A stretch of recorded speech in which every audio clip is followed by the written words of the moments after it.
Buried beneath the sand at Amarna was something stranger than treasure. Pharaoh's mailroom, reopened after more than 3,000 years, with hundreds of clay messages still waiting on the desk. Not scrolls, not golden tablets. Dry, palm-sized blocks of baked earth covered in tiny wedge-shaped signs, carrying flattery, threats, wedding offers, and panic from rulers who needed Egypt to answer. Welcome back to the sands of history, where today we are opening the ancient diplomatic inbox that exposed Egypt's secret empire beyond the Nile. The city was Tel El Amarna, the short-lived capital of Akhenaten, the pharaoh who tried to pull Egypt's religion toward the sun disk Aten and built a new royal city in the desert to prove it. Then his revolution faded. The court moved away. The city emptied. For thousands of years, its broken walls looked quiet. But under that silence, around 380 clay tablets were waiting, most written in Akkadian cuneiform, the shared diplomatic language of the late Bronze Age. These were not carved temple boasts where Pharaoh wins forever and everyone else politely collapses. These were royal messages, complaints, requests, negotiations, panic alerts, the private paperwork of power preserved because clay is stubborn. The first pile in Pharaoh's inbox looks almost elegant. Kings of Babylon, Mitanni, and the Hittites write to Egypt as brother, as if the great powers are all seated at the same polished table. Warm words, careful manners. Then the bill arrives. They ask for Egyptian gold, luxury gifts, statues, brides, and equal treatment, because friendship between kings was never free.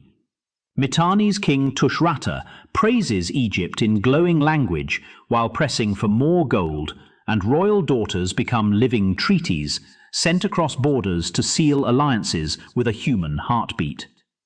A royal letter could smile at you and still reach for your treasury. Very courtly, slightly exhausting. And once you notice the cost of those polite messages, the map begins to tremble behind them. The Hittites were pushing out from Anatolia into Syria, threatening Mitanni and pressing against Egypt's northern interests. Gifts were not decoration, they were political signals. Horses, chariots, lapis lazuli, silver, gold. Each shipment said, the alliance still breathes. But a delayed delivery, or a smaller gift than expected, could land like an insult. In this inbox, timing had teeth. Generosity had rank. Ego had borders. What looked at first like ceremonial correspondence was really an early warning system, and the warning light was beginning to glow. Then the tone changes. The messages from Canaan do not sound like kings comparing jewelry. They sound like men shouting from city walls. Local rulers in places like Byblos and Jerusalem beg Egypt for support, especially archers, the sharp end of Pharaoh's distant authority.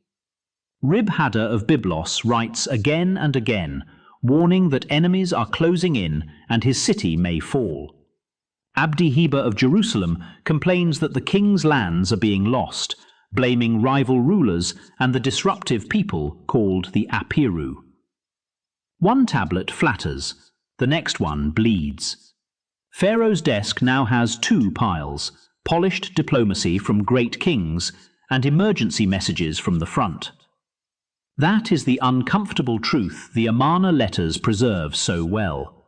Egypt's empire abroad was not a solid wall stretching cleanly across the map. It was a network, vassal rulers, tribute, garrisons, roads, messengers, favors, and personal loyalty, all needing constant attention.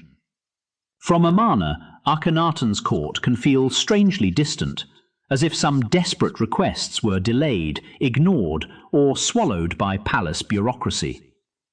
Temple art shows Pharaoh crushing enemies in perfect order, because stone prefers certainty. The letters show anxious officials trying to keep cities from slipping away. Power here is being held together by messages, and the inbox is becoming impossible to manage. So the great surprise is not just that these tablets survived, it is what they refuse to hide. The Amarna Letters reveal an Egyptian empire made of influence, fear, gold, marriage, wounded pride, and fragile loyalty. A living system beyond the Nile, always being negotiated, always at risk. What they left behind still speaks today. Voices from Babylon, Mitanni, Canaan, and Pharaoh's own court, pressed into dry clay by hands that expected an answer. And when the messages stop, the silence becomes the mystery. Egypt's secret empire was not exposed by a battle scene or a giant royal monument, but by its own saved inbox, buried beneath a ruined city. The more we uncover, the more questions we find. And remember, the sands still have secrets. For our next path through ancient Egypt, tell me what you want opened next. Lost cities, tomb crimes, pharaoh scandals, foreign wars, or the daily lives hidden behind famous monuments.